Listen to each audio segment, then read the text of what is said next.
روح جب بدن سے نکلتی ہے تو فرشتے اس کو لے کر آسمان کی طرف جاتے ہیں، یہاں تک کہ اللہ کی بارگاہ میں جا کر رک جاتے ہیں۔ بسم اللہ الرحمن الرحیم ویورز، السلام علیکم۔ امید کرتا ہوں آپ سب ٹھیک ٹھاک ہوں گے اور آپ لوگ میرے چینل کو دیکھ رہے ہیں فرسٹ ریئیکشن لاسٹ ریئیکشن۔ تو دوستو، آج کی جو ہماری اسلامک ریئیکشن ویڈیو ہے وہ سید سعد قادری صاحب کا بہت ہی زبردست بیان ہے، جس پہ میں اسلامک ریئیکشن دینے والا ہوں۔ تو دوستو، اس ویڈیو کی دو پارٹ ہوں گے، پارٹ 1 آج اپلوڈ ہوگا، پارٹ 2 کل اپلوڈ ہوگا۔ تو آپ سے ریکویسٹ ہے کہ ان دونوں پارٹوں کو آپ لوگ دیکھو تاکہ آپ لوگوں کو صحیح سمجھ آ جائے۔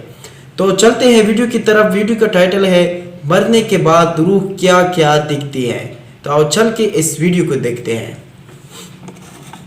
السلام علیکم ورحمۃ اللہ وبرکاتہ۔ جسم سے جدا ہونے کے بعد روح کہاں جاتی ہے؟ حضرت ابو الحسن قابوسی رحمۃ اللہ علیہ فرماتے ہیں کہ اہل سنت کا مذہب ہی صحیح ہے کہ روح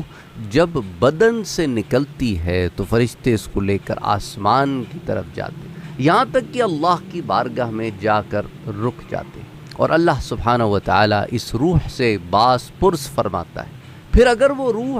سعید ہوتی ہے، ایسی روح ہوتی ہے جو خوش نصیب ہے، تو اللہ فرشتوں کو حکم دیتا ہے کہ وہ اس روح کو لے جائیں اور جنت میں اسے اس کا مقام دکھائیں۔ بس فرشتے اتنی دیر تک اس کو جنت میں لے جاتے ہیں جب تک میت کو غسل دیا جا رہا ہوتا ہے، اور جب میت کو غسل دے کر اس کو کفن پہنا دیا جاتا ہے تو اس کی روح کو واپس لوٹا دیا جاتا ہے، اور میت کے کفن اور جسم کے درمیان اس کو رکھ دیا جاتا ہے، اور جس وقت جنازہ اٹھایا جاتا ہے تو وہ مرنے والا لوگوں کی باتوں کو سنتا ہے کہ کون اس کے بارے میں بری باتیں کر رہا ہے اور کون اس کے بارے میں اچھی باتیں کر رہا ہے۔ پھر جب قبرستان پہنچ جاتے ہیں اور نماز جنازہ ہو چکی ہوتی ہے تو اس وقت دفن کے بعد روح کو جسم میں لوٹایا جاتا ہے اور اس شخص کو بٹھایا جاتا ہے اس حال میں کہ اس کی روح جسم میں ہوتی ہے،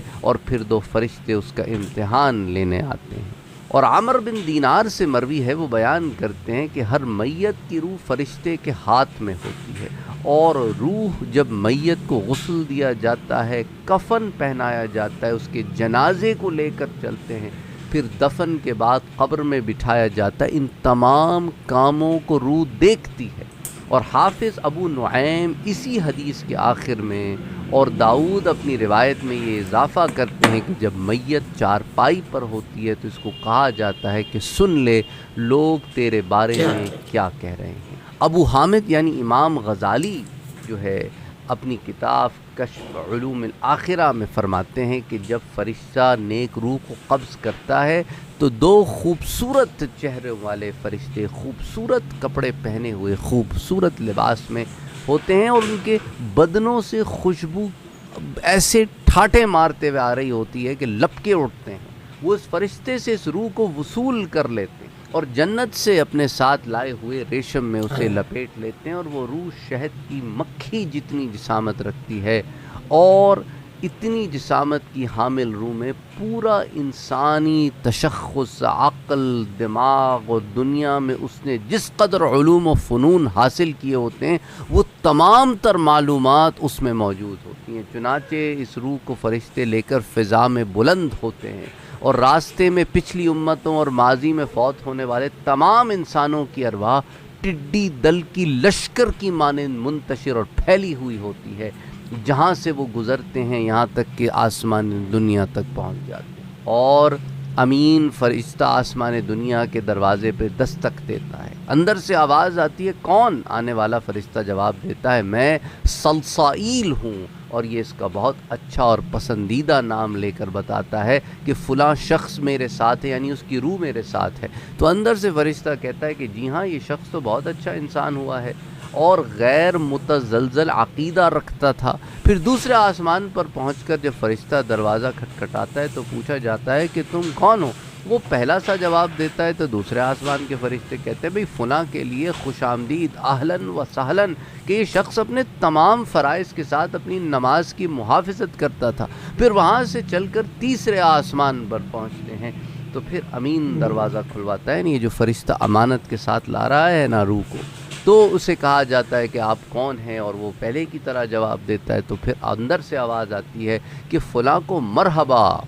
کہ یہ شخص اپنے مال میں اللہ کے حقوق کا پورا پاس اور لحاظ رکھتا تھا، اس میں کسی قسم کی کنجوسی نہیں کرتا تھا اور ہیرا پھیری نہیں کرتا تھا۔ پھر وہ چوتھے آسمان پر پہنچ جاتے ہیں، دروازہ کھٹکھٹانے پر پوچھا جاتا ہے کون ہو، وہی جواب ملتا ہے امین سے یعنی فرشتے سے، تو اہلاً کے ساتھ استقبال کیا جاتا ہے، اور اندر موجود فرشتہ کہتا ہے کہ یہ شخص روزے رکھتا تھا تو بڑے اچھے روزے رکھتا تھا، نہ حرام کے کھانے سے سحری افطاری ہوتی تھی، نہ روزے کے دوران بے حیائی اور گناہ کے کاموں سے روزوں کو میلا اور خراب کرتا تھا۔ اس کے بعد 5ویں آسمان پر جا کر دستک دی جاتی ہے، اور وہی سوال و جواب ہوتا ہے، اور فرشتے کہتے ہیں اہلاً و سہلاً، اس شخص نے تو اللہ کی طرف سے فرض حج کو شہرت اور نمود کی نمائش سے پاک رکھتے ہوئے کیا ہے۔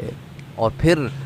6ٹھے آسمان پر یہی معاملہ، سوال جواب، اور پھر فرشتے کہتے ہیں کہ پاکیزہ روح اور صالح مرد کو خوش آمدید، یہ شخص اپنے ماں باپ کا بہت فرما بردار تھا، اور اس کے لیے دروازہ کھول دیا جاتا ہے۔ پھر فرشتے اس روح کو لے کر 7ویں آسمان پر پہنچتے ہیں، اور اسی طرح سوال و جواب ہوتا ہے، اور فرشتے کہتے ہیں یہ شخص تو بوقت سحر استغفار کیا کرتا تھا، پوشیدہ طور پر صدقات کرتا اور یتیموں کی کفالت کیا کرتا تھا۔ پھر دروازہ کھول دیا جائے گا، اور وہ فرشتے روح کو لے کر عظمت و جلال کے عظیم شامیانوں اور پردوں تک پہنچ کر رک جاتے ہیں، اور اجازت طلب کرنے پر دریافت کیا جاتا ہے تم کون ہو، تو وہ امین فرشتہ جو روح کو امانت کے طور پہ لاتا ہے، تو وہ بتانے پہ فرشتہ کہتے ہیں پھر اس کو کہ بھئی وہ کہتا ہے میں فلاں ہوں، تو وہ کہتے ہیں اہلاً و سہلاً، خوش آمدید نیک بندے اور پاک صاف روح کے لیے۔ یہ شخص کثرت سے استغفار کرتا تھا، اچھے باتوں کی طرف بلاتا تھا، امر بالمعروف کرتا تھا، اور نہیں عن المنکر برے کاموں سے روکتا تھا،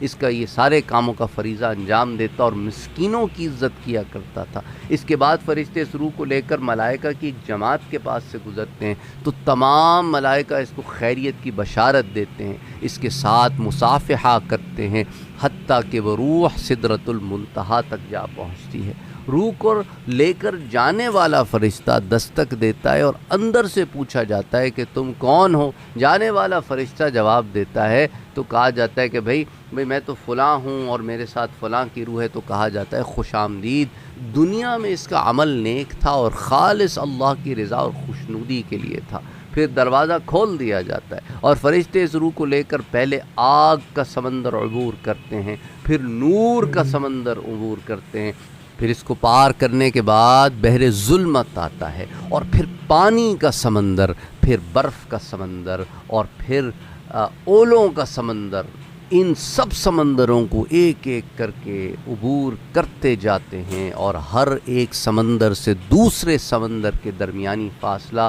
1000 سال کی مسافت ہے۔ پھر عرش الہی پر ڈالے ہوئے حجابات میں سوراخ کیے جاتے ہیں، اور یہ 80,000 بڑے بڑے خیمے ہیں، اور ہر بڑے خیمے کے اندر 80,000 جھروکے اور روزن رکھے گئے ہیں، اور ہر ایک روزن اور جھروکے پہ 80,000 چاند ہیں، اور یہ چاند